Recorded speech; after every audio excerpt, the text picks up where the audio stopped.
DHCP stands for Dynamic Host Configuration Protocol.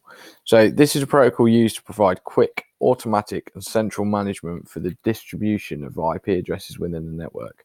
So we all know that computers need to have these IP addresses to be able to communicate, but there's actually a protocol that's used to disseminate those IP addresses. So typically in most networks, your router will act as your DHCP server.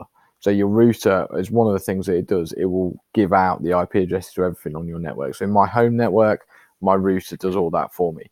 Now I've got two routers on my home network. So I've had to disable DHCP on one of them because otherwise I'd have two routers trying to give out IP addresses to all the computers, and that would cause confusion. So you should have one device that gives out the IP addresses based on the range they're allowed, which is to do with your subnet mask and stuff like that. So there's a range of IP addresses they can give out. As things connect to them, they give them the IP addresses so they can use to communicate with everything else. They've got that range to give out. Like I say, most networks, your router will do this for you. They'll act as your DHCP server. In a much larger network, you might have a dedicated computer which is acting as your DHCP server.